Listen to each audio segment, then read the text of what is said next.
तेजस classes में आपका स्वागत है। बिहार एसएससी प्रथम इंटर स्तरीय मुख्य परीक्षा का ये 8वां मॉक टेस्ट है।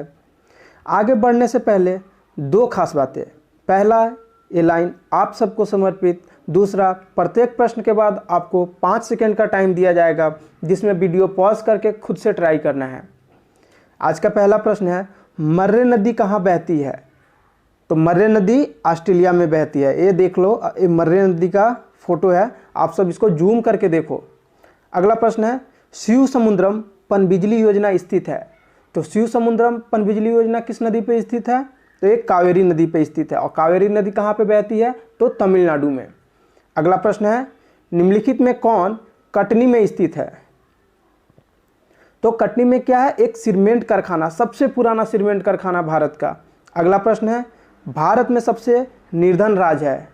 तो भारत में सबसे निर्धन राज्य ये अपना प्यारा बिहार है। अगला प्रश्न है, हजारों झीलों की भूमि कहने वाला देश है। हजारों झीलों की भूमि कहने वाला देश कौन सा है? तो यह है फिनलैंड। देख रहे हो कितने छोटे छोटे झील हैं, देख रहे हो ना। मैं इसलिए फिगर दे रहा हूँ कि आप लोग इन चीज़ों को थोड़ा फिगर से अध्ययन करो और याद करने का कोशिश रखो कि कैसे हम फिगर से कैसे उसको याद करके रखें। चलो अगला प्रश्न है, हिंदू व्यू ऑफ लाइफ पुस्तक किसने लिखा था? तो हिंदू व्यू ऑफ लाइफ पुस्तक डॉक्टर एस राधाकृष्णन जी ने लिखे हैं। अगला प्रश्न है, कमायनी। कमायनी लिखी गई थी। कमायनी किनके द्वारा लिखी गई थी? तो ये जयशंकर प्रसाद के द्वारा।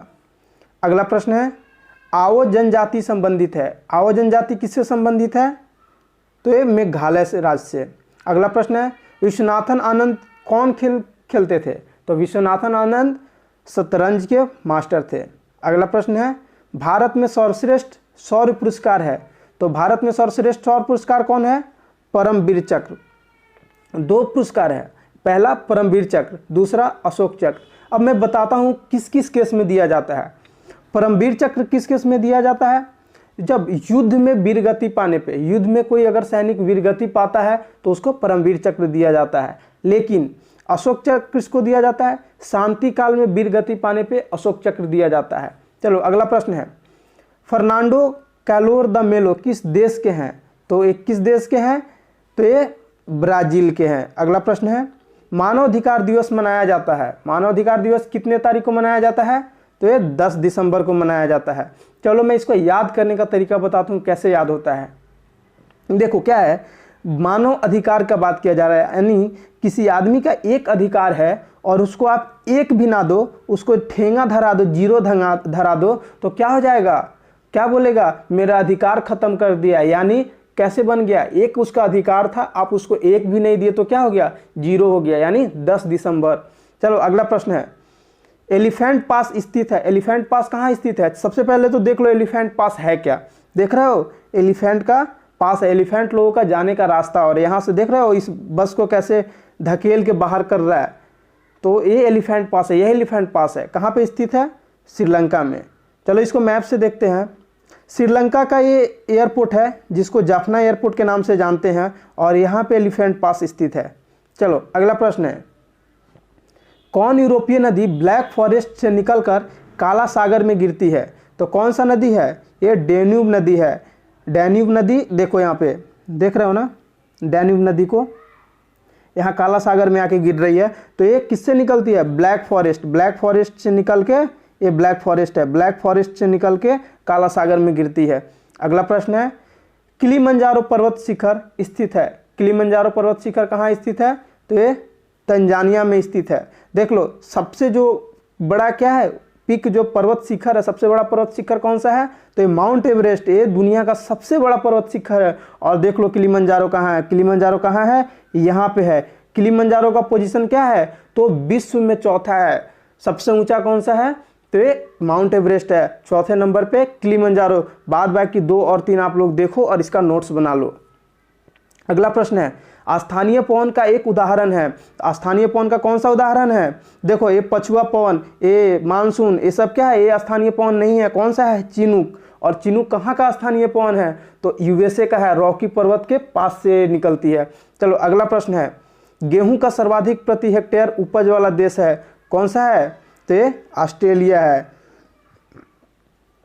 अगला प्रश्न है, मर्डेका कब संबंधित है? देखो आप लोगों को कप याद पता नहीं क्यों नहीं रह पाता है, मुझे तो ये समझ में नहीं आता कप क्यों नहीं याद रख पाते हो। मर्डेका, अब क्या देखो यहाँ पे क्या है, मर्द का कप, मर्द का बोल रहा है, मर्द का कप है, मर्द का तो भाई एक ही कप है, मर्द का कौन सा कप है, तो ये फुटबॉल है। चलो अगला प्रश्न है, इक्वाडोर की राजधानी है, इक्वाडोर की राजधानी कहाँ है? तो इक्वाडोर की राजधानी क्विटो में स्थित है। अगला प्रश्न है, वीर भूमि समाधि है, किसका है वीर भूमि समाधि? तो ये राजीव गांधी जी का है। और चलो लगे हाथ तो और सब देख लेते हैं। इंदिरा गांधी का क्या है? शक्ति स्थल, मैंने बताया था पिछले वीडियो में, इंदिरा गांधी शक्तिशाली महिला थी इसलिए शक्ति वुमेन। और लाल बहादुर, जो बहादुर होगा वो क्या कर लेगा? विजय हासिल कर लेगा, तो विजय घाट। अगला प्रश्न है, साइकिल का आविष्कार किया था, अब बताओ साइकिल का आविष्कार कैसे किया था? पुराने जमाने की बात है, तब कोई जाने के लिए कुछ था नहीं, इनको मैके जाना था, तो मैके जाना था मिलने, क्या कर दिया? साइकिल बना दिया। कहाँ? मैके मिलने जाना था भाई, साइकिल से कहाँ जाना था? मैके मिलने जाना था। चलो अगला प्रश्न है, गोवा की राजधानी है, गोवा की राजधानी कहाँ है? तो गोवा की राजधानी पणजी में है। चलो देख लो गोवा। मैप इसलिए मैं डालता हूँ क्योंकि आप लोग जब जिस राज्य का मैं बात कर रहा हूँ उसके अगल बगल के राज्य को आप लोग देखो, मैप में उसको देखोगे तो क्या होगा? मैप देखने का, नक्शा देखने का एक समझ बढ़ेगा। आप जैसे मैप देखोगे ना तो ज्योग्राफी, इतिहास, भूगोल, नागरिक सब उसका समझ जाओगे। कुछ भी नहीं है ज्योग्राफी। देख लो ये छोटा सा गोवा है, इसके ऊपर क्या है? ये महाराष्ट्र हो गया, ये क्या हो गया? कर्नाटक हो गया, और ये जो हरा कलर का है क्या है? केरल हो गया। इधर आंध्र प्रदेश हो गया, ये तेलंगाना आंध्र प्रदेश का भाई जो निकला है अभी अलग हुआ है। अगला प्रश्न है, एलोरा कंदराव में मंदिरों की कुल संख्या है, तो एलोरा कंदराव में मंदिरों की कुल कितनी संख्या है? तो टोटल 34 है। अगला प्रश्न है, कुतुब मीनार का निर्माण करवाया था, तो कुतुब मीनार का निर्माण, यहाँ से 3 प्रश्न उठते हैं। निर्माण किसने करवाया था, इसको कंप्लीट किसने करवाया था, और इसका मरम्मत किसने कराया था? तो देखो कुतुब मीनार का जो निर्माण और जो स्टार्टिंग का काम है, जो शुरुआत का काम है, यानी पहला मंजिल बोले तो किसने बनवाया था? कुतुबुद्दीन ऐबक ने। तो आंसर क्या हो जाएगा? ए। लेकिन लगे हाथ हम लोग क्या देखेंगे, इसको कंप्लीट किसने करवाया था? तो कंप्लीट किसने करवाया था? तो इल्तुतमिश ने करवाया था। और इसका मरम्मत, तो मरम्मत फिरोज शाह तुगलक ने करवाया था। अगला प्रश्न है, कबीरदास के उपदेशों का सबसे महत्वपूर्ण संकलन है, तो कबीरदास के उपदेशों का सबसे महत्वपूर्ण संकलन क्या है? तो उसे बीजक कहते हैं। बीजक एक बुक है, पढ़ना उसको, कभी जब नौकरी वोकरी ले लो, टाइम मिले तो पढ़ना, मस्त कटेगा बुढ़ापे का लाइफ। आगे बढ़ो। अगला प्रश्न है, आइजॉल राजधानी है भाई, आइजॉल किसकी राजधानी है? तो आइजॉल मिजोरम की राजधानी है। चलो देखते हैं, त्रिपुरा की राजधानी, त्रिपुरा की राजधानी कहाँ पे है? अगरतला। मणिपुर का इम्फाल, और नागालैंड का कोहिमा। चलो आगे बढ़ते हैं, नेपानगर में स्थित सबसे महत्वपूर्ण उद्योग है, तो नेपानगर में जो स्थित सबसे महत्वपूर्ण उद्योग क्या है? तो अखबारी कागज का उद्योग है। अगला उदाहरण है किसका? तो दिलवाड़ा के मंदिर किसका उदाहरण है? तो नागर शैली का। अब आप लोग बोलोगे ये शैली क्या है? देख भाई, जिस शैली में, यानी जिस स्ट्रक्चर, जिस ढांचा का किसी मंदिर को बनाते हैं, ये ढांचा देख रहे हो ना, ये कैसे कैसे कैसे कैसे घुमा घुमा के लंबा, कभी ये डिजाइन, सब इसी को शैली बोलते हैं। एक कौन सा शैली है? तो ये नागर शैली है। और दिलबड़ा मंदिर पूछता है किस धर्म से संबंधित है? तो दिल बड़ा होगा किसका? जैन का दिल बड़ा होगा, तो जैन धर्म से संबंधित है। चलो अगला प्रश्न है, भारत में लोहे धातु का प्रचुर मात्रा में पाई जाती है, भारत में लोहा धातु कहाँ पे प्रचुर मात्रा में पाई जाती है? तो यह है मध्य प्रदेश में। अगला प्रश्न है, भारत का पहला वैज्ञानिक उपग्रह कौन सा है जो परिक्रमा में गया था? तो पहला वैज्ञानिक उपग्रह आर्यभट्ट था। अब इसको याद रखना क्यों जरूरी है, चलो मैं बताता हूँ। ये देखो, ये आर्यभट्ट का फोटो है। जब बात मैं तब की कर रहा हूँ, आर्यभट्ट जब हम लोग लॉन्च करने ले जा रहे थे तो किससे लेके गए थे? बैलगाड़ी से लेके गए थे। सोच लो तब हमारा इसरो का स्थिति क्या था। और कुछ ही दिन पहले आप सबको याद होगा, वैलेंटाइंस डे से एक दिन बाद 15 फरवरी की बात मैं कर रहा हूँ, 15 फरवरी 2017 को हम लोग एक साथ 104 सैटेलाइट उड़ा दिए थे, और दूसरे देशों का भी उड़ाए थे। बताओ, जो हम लोग स्टार्टिंग बैलगाड़ी से किए थे, आज हमारा इसरो कहाँ जाके खड़ा है। आप सबको इंडिया पे गर्व आना चाहिए और हमारे साइंटिस्ट लोगों पे। चलो आगे बढ़ते हैं। विज्ञान दिवस मनाया जाता है। विज्ञान दिवस कब मनाया जाता है? तो ये 28 फरवरी को मनाया जाता है। आगे बढ़ते हैं। मदर टेरेसा द्वारा स्थापित संस्था कही जाती है, तो मदर टेरेसा द्वारा स्थापित संस्था क्या कही जाती है? Missionary of charity. अगला प्रश्न है, भारत में पोखरण में अपना पहला परमाणु शक्ति परीक्षण किया था, वर्ष कितने में किया था? कौन से वर्ष में किया था? पोखरण परमाणु परीक्षण कौन से वर्ष में हुआ था? ये कितना हुआ था? 1974 में। कितने तारीख को? 18 मई को। 18 मई 1974 को ये किया था। कहाँ पे? अब सबसे बड़ा चीज़ है कि बहुत लोगों को ये याद नहीं होता है कि ये पोखरण कौन सा जगह है। तो पोखरण राजस्थान का एक जैसलमेर जिला है, उसी में एक जगह है पोखरण, वहीं पे इसका हम लोग परीक्षण किए थे। इसी को स्माइलिंग बुद्धा भी बोलते हैं। चलो अगला प्रश्न है, भारत में संघीय वित्त फेडरल फाइनेंस संबंध रखता है किससे? तो किससे संबंध रखता है? तो राज्य एवं केंद्रों के बीच वित्त में। अगला प्रश्न है, भूमि सुधार डैश के विषयों के अंतर्गत आता है। भूमि सुधार किसके विषय के अंतर्गत आता है? तो ये राज्य सूची के अंतर्गत आता है। अगला प्रश्न है, बिहार राज्य में गरीबी रेखा के नीचे लोगों की अधिकतम संख्या होने का कारण क्या है? तो बिहार में जो गरीबी रेखा के नीचे होने का लोगों का कारण क्या है? ये कब पता चला है? ये अब इस कोरोना में हम लोगों को पता चल रहा है कि हमारे यहाँ गरीबी कितना, हमारे यहाँ मजदूर वर्ग कितने हैं।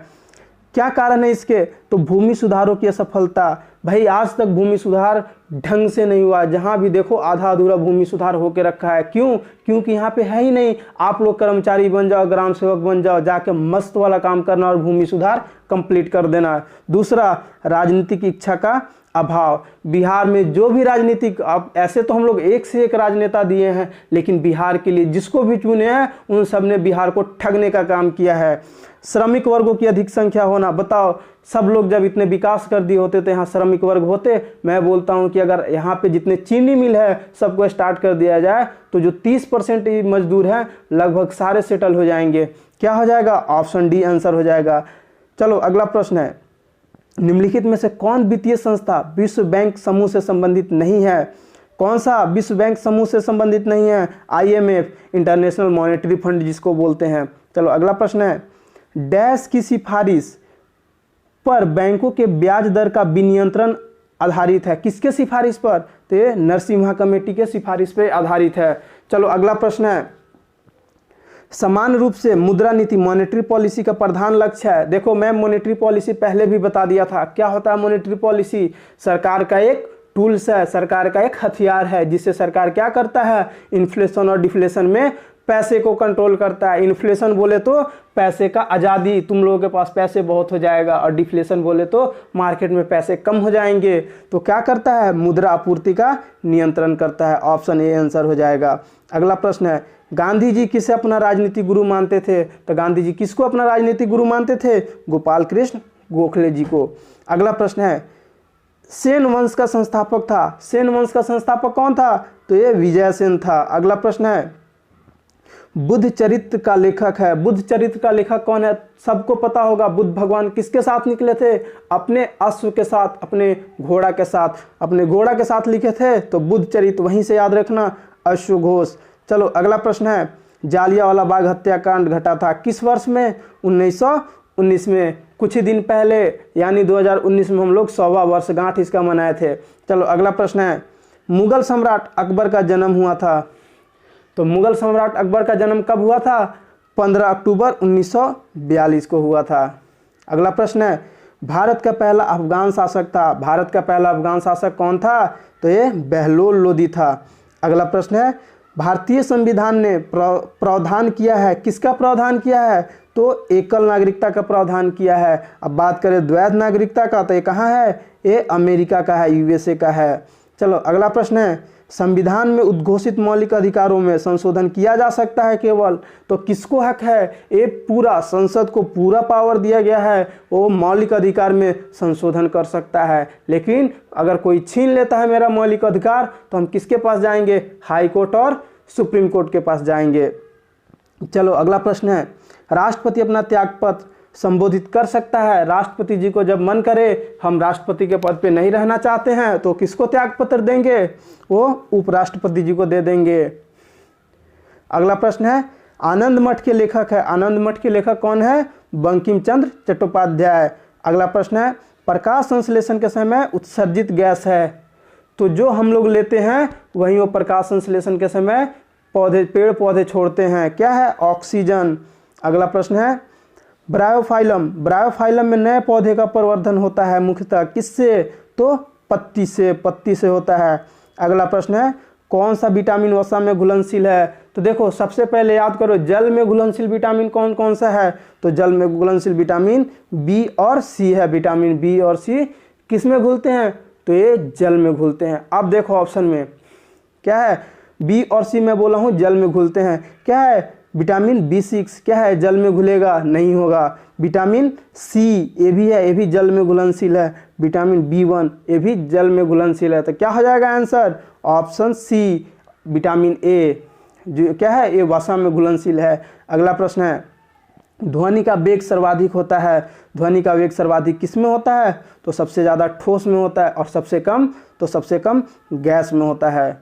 चलो अगला प्रश्न है पेट्रोलियम के अनेक उपयोगी उत्पाद प्राप्त किए जा सकते हैं किससे, कैसे प्राप्त किए जाएंगे, तो प्रभाजी आसवन की प्रतिक्रिया से अनेक उत्पाद प्राप्त किए जा सकते हैं। अगला प्रश्न है निम्नांकित में सर्वाधिक प्रत्यास्थ कौन है, तो सर्वाधिक प्रत्यास्थ कौन है, तो यह है स्टील हो जाएगा हमारा ऑप्शन। अगला प्रश्न है निम्नांकित पदार्थों में कौन केवल एक ही तत्व से बना है, तो मैंने बताया था हीरे को हीरे काटता है, हीरो को हीरा काटता है, यानी सबसे कठोर हीरा होता है, और एक ही तत्व से मिलकर बना है, क्या हो जाएगा, हीरा, ऑप्शन हो जाएगा सी। अगला प्रश्न है सोल्स ने आविष्कार किया था, सोल्स ने किसका आविष्कार किया था, तो ये टाइपराइटर का आविष्कार किया था, और सोल्स का पूरा नाम है क्रिस्टोफर लॉथम सोल्स। 1867 में इन्होंने किसका, तो टाइपराइटर का आविष्कार किया था। अगला प्रश्न है निम्नांकित में कौन गैस वायुमंडल का अंग नहीं है। अब चलो बात करते हैं वायुमंडल का। ऐसे तो वायुमंडल कितना होता है, 1000 किलोमीटर तक को ही हम लोग वायुमंडल बोलते हैं, लेकिन देख लो कौन सा गैस नहीं होता है,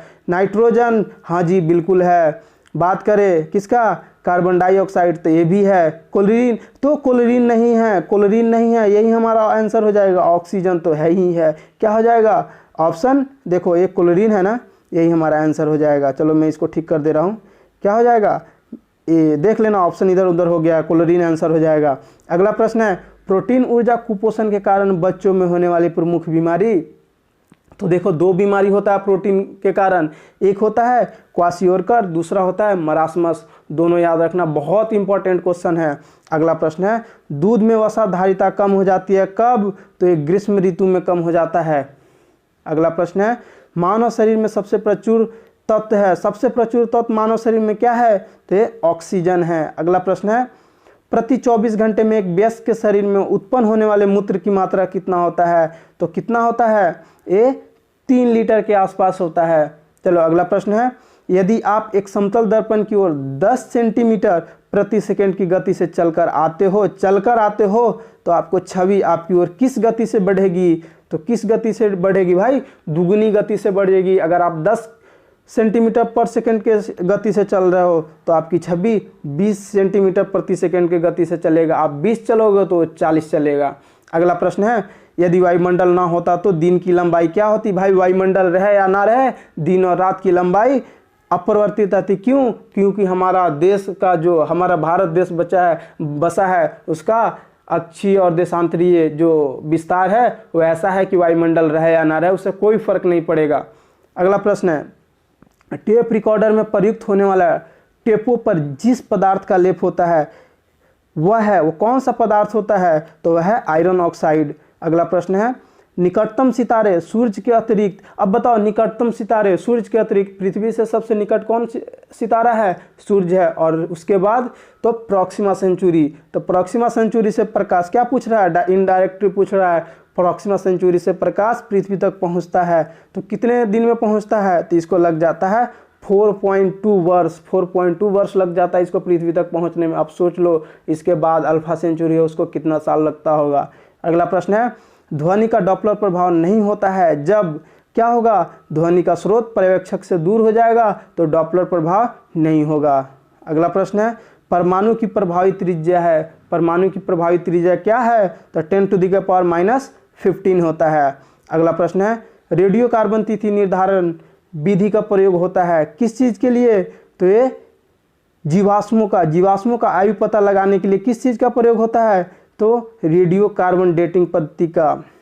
अगला प्रश्न है ब्रोंकाइटिस एक रोग है। ब्रोंकाइटिस किसका रोग है? तो ये फेफड़ों का रोग है। अगला प्रश्न है बीसीजी टीका दिया जाता है बचाव के लिए, किसके बचाव के लिए? तो ये टीबी बचाव के लिए जाता है। आप जिसमें टीबी में देखते हो वो नहीं, ये दूसरा वाला टीबी, ट्यूबरकुलोसिस, किसमें? इसी को क्षय रोग बोलते हैं। और बीसीजी का फुल फॉर्म क्या होता है? तो B for bacilli, C for Calmette, G for Guerin. Bacilli Calmette Guerin क्या होता है? जन्म के 48 घंटे के अंदर ही बच्चों में ये टीका देना होता है। चलो अगला प्रश्न है सबसे तेज गति से फैलने वाली बीमारी है। तो सबसे तेज गति से फैलने वाली बीमारी कौन सी है? तो यह है मलेरिया। अगला प्रश्न है घावों के छिद्र भरने में सहायता करने वाला विटामिन है, कौन सा है? ये विटामिन सी है। इसीलिए डॉक्टर जब भी ऑपरेशन करता है तो क्या करता है? सबसे पहले विटामिन सी की गोलियां देता है और चलाता है कि घाव जल्दी भर जाए। अगला प्रश्न है अनुवांशिक कूट के संग्रह के लिए उत्तरदायी अणु है, तो कौन सा अणु है? ये डीएनए है।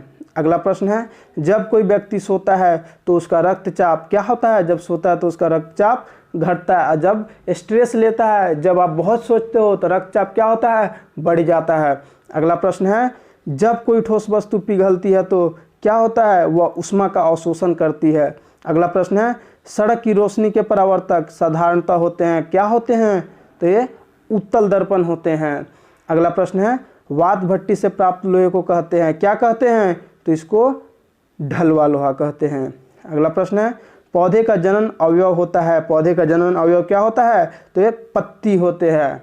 अगला प्रश्न है चलो क्वेश्चन जो लास्ट डे हम लोग क्वेश्चन पूछे तो उसका आंसर देखते हैं। क्या है? निम्नलिखित में से कौन सा हार्मोन स्तन ग्रंथियों से दुग्ध का स्राव होने में भूमिका निभाता है? तो क्या है? तो ये थायरोक्सिन होता है। ये अभी इसको देख लिया थायरोक्सिन। इसी जो इंजेक्शन का प्रयोग करके हम लोग गाय भैंस से ज़्यादा दूध निकालते थे, ऑक्सीटॉक्सिन उसको बोलते थे। और जो हमारी जो महिलाएं होती है, माएँ होती है, उनके स्तन ग्रंथियों से ज़्यादा दूध निकालने के लिए क्या करते हैं? तो जो हार्मोन होता है वो क्या है? थायरोक्सिन होता है। चलो आज के लिए इतना ही।